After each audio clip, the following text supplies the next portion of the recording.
అచ్చెన్నాయుడు గారు ఏమన్నారు అనేది ప్లే చేయండి, ఎందుకంటే కొన్ని ఆధారాలు ఉన్నాయి. అచ్చెన్నాయుడు గారు కూడా చూడాలి, ఒకవేళ ఆయనకి తెలియకుండా జరిగిపోయిందేమో, తెలిసి జరిగిందా తెలియక జరిగిందా అన్నది.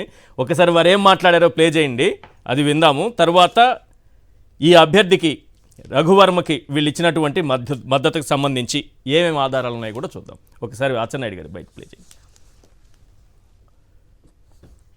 మేము ఓపెన్గా రఘువర్మ గారికి, శ్రీనివాసుల నాయుడు గారికి, వీళ్ళిద్దరు, ఎందుకంటే అక్కడ మేము క్యాండిడేట్కి పెట్టలేదు, మా తరపున అక్కడ క్యాండిడేట్ లేరు.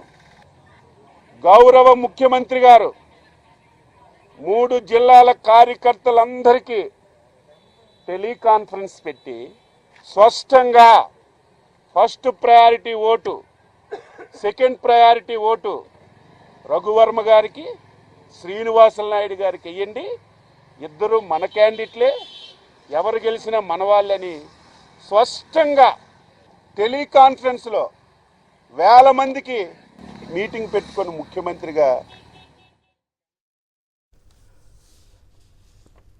ఎస్, అచ్చెన్నాయుడు గారు చూడాలి. ఈనాడు దినపత్రికలో వచ్చినటువంటి ఒక అడ్వర్టైజ్మెంట్, వాళ్ళు ఎప్పుడు వేసారు, ఇది 28/2 ఫిబ్రవరిలో వచ్చినటువంటి, ఒకసారి స్క్రీన్ పైన చూపించండి.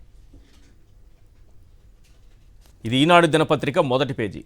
శ్రీకాకుళం, విజయనగరం, విశాఖపట్నం ఉపాధ్యాయ, అధ్యాపక మరియు ఆచార్య మిత్రులకు విజ్ఞప్తి. ఉత్తరాంధ్ర ఉపాధ్యాయ నియోజకవర్గం నుండి శాసనమండలికి పోటీ చేస్తున్న తెలుగుదేశం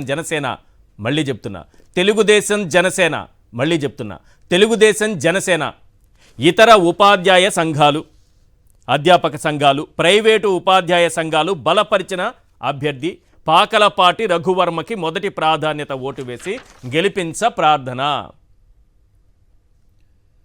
ఈనాడు దినపత్రిక సార్, అయినా సరే డబ్బులు తీసుకొని ఇది ప్రచురించి ఇప్పుడు మా అభ్యర్థి గారు అని చెప్తున్నారు. ఇప్పుడు మా అభ్యర్థి కాదు, మాకు సంబంధం లేదని చెప్తున్నారు. అయిపోయింది. ఇందులో ఇంకా ఆశ్చర్యకరంది, అక్కడ బొమ్మలు చూడండి, పైన తలకాయలు, కొన్ని తలలు ఉన్నాయి చూడండి. ముఖ్యమంత్రి చంద్రబాబు నాయుడు గారు, డిప్యూటీ సీఎం పవన్ కళ్యాణ్ గారు, విద్యాశాఖ మంత్రి లోకేష్ గారు, ఆ పార్టీ తెలుగుదేశం పార్టీ రాష్ట్ర అధ్యక్షులు పల్లా శ్రీనివాసరావు గారు, అందరి ఫోటోలతో ఈనాడు దినపత్రికలో వచ్చినటువంటి ప్రకటన, డబ్బులు కట్టి మరీ వేసుకున్నటువంటి ప్రకటన. ఈరోజు మాకు సంబంధం లేదంటున్నారు. ఇది పాకలపాటి రఘువర్మను గెలిపించండి మాట్లాడుతున్న మాజీ మంత్రి గంటా శ్రీనివాసరావు. బయటుంటే ప్లే చేస్తే బాగుంటుంది. ఇది గంటా శ్రీనివాసరావు గారు ప్రెస్ మీట్ పెట్టి మరీ కోరిన విధానం. రఘువర్మను గెలిపించండి, ఓటర్లకు గంటా వేపాడ వినతి. రైట్. ఎందుకు కూటమి రఘువర్మ గారికి మద్దతు ఇచ్చింది, ఎందుకు రేపు జరిగే ఎన్నికల్లో కూటమి బలపరిచిన అభ్యర్థులు గెలవాల్సిన అవసరం ఉంది, ఎందుకు కూటమి రఘువర్మ గారికి మద్దతు ఇచ్చింది, ఎందుకు రేపు జరిగే ఎన్నికల్లో కూటమి బలపరిచిన అభ్యర్థులు గెలవాల్సిన అవసరం ఉంది,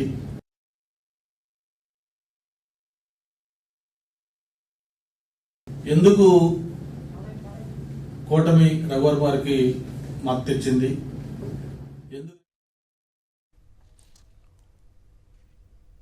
రైట్. ఇది రఘువర్మ విజయానికి పనిచేయండి. సమావేశమైన పొలిట్ బ్యూరో సభ్యుడు అశోక్, మంత్రి శ్రీనివాస్, ఎంపీ అప్పలనాయుడు, ఎమ్మెల్యే అదితి రఘువర్మకు సపోర్ట్ చేస్తూ.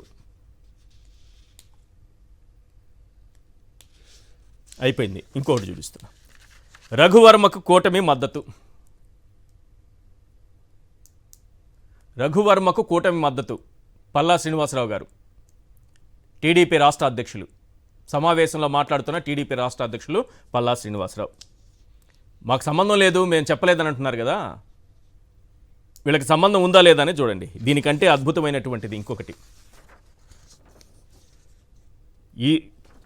ఈనాడు దినపత్రికలో ఈ ప్రకటన రావడానికి అయ్యే ఖర్చు కంటే 100 రెట్లు ఉంటుంది ఈ ప్రకటన రావడానికి. ఇది జనసేన, ఆ ఖర్చు కంటే ఈ ఖర్చు ఎక్కువ. ఉత్తరాంధ్ర ఉపాధ్యాయ ఎమ్మెల్సీ ఎన్నికల్లో పాకలపాటి రఘువర్మకు జనసేన మద్దతు. ఎలా సార్ చెప్పుకుంటారు మాకు సంబంధం లేదని? మేము మద్దతు ఇవ్వలేదు, మా క్యాండిడేట్ కాదని ఎలా చెప్పుకుంటారు? ఇందులో క్లియర్గా రాశారు, ఎమ్మెల్సీల కూటమి అభ్యర్థుల విజయం కోసం ఏ విధంగా జనసేన అండగా నిలుస్తుందో, ఉత్తరాంధ్ర ఉపాధ్యాయ ఎమ్మెల్సీ ఎన్నికల్లోనూ ఒకే మాట మీద నిలబడాలని నిర్ణయించాము. ఇక వాళ్ళు పలానా వ్యక్తిని గెలి రఘువర్మకు ప్రాధాన్యత ఓట్లు పోలయ్యేలా చూడాలి అన్నారు. ఎవరు? పవన్ కళ్యాణ్ గారు కోరారట. అలాగే నాదెండ్ల మనోహర్ గారు కోరారట. శ్రీ రఘువర్మకు ప్రథమ ప్రాధాన్యత ఓట్లు వేసి గెలిపించాలని ప్రార్థన. ఈ ప్రకటన రావాలంటే ఖర్చు చాలా ఎక్కువ, ప్యాకేజింగ్ ఎక్కువ. దీనికి ఈనాడులోనే కొంచెం తక్కువ ఉంటుంది, మొదటి పేజీలో. ఇది 100 రెట్లు ఉంటుంది దానికంటే. అయినా వచ్చింది చూసారా? లేదని చెప్తున్నారు ఇప్పుడు. ఇది విషయం. ఎస్, చిన్న సబ్మిషన్ సార్. అంటే మీరు మా అచ్చెన్నాయుడు గారిని అలా అనడం నాకు నచ్చలేదు. ఎందుకంటే మా ఉత్తరాంధ్రలో ఎవరైనా అల్లికాయలు అట్లా ఆడతారు, గోళీలు. దాంట్లో ఏంటంటే ఫస్ట్ ఎత్తుపల్లాలన్నీ మాయ అని వాళ్ళే ముందు చెప్తారు. ఎత్తుపల్లాలన్నీ మాయ అంటే ఇప్పుడు మీరు ఇందాక ఆయన చెప్పారు చూడండి, మొదటి ప్రాధాన్యత ఓటు, రెండో ప్రాధాన్యత ఓటు ఇద్దరికే ఏమంటున్నారు. ఎలా వేస్తారు సార్? ఆయనకి చిన్నప్పుడు అల్లికాయలు ఆడడం అలవాటు అయితే ఆ ప్రాసలో చెప్పినట్టుగా ఉన్నారు. యాక్చువల్గా ఏంటంటే మొదటి ప్రాధాన్యత ఈయనకి వేసినా రెండోది ఈయనకేయండి అని చెప్తారు. అలా చెప్తారు ఎందరూ మావాళ్ళు అనుకున్నప్పుడు. కానీ ఏడు దాటిన తర్వాత బోడుమల్ల సిద్ధాంతానికి పార్టీ అధ్యక్షుడికి కట్టిపడిన దానికి అలాగే మాడతారని మాత్రం చెప్పారు.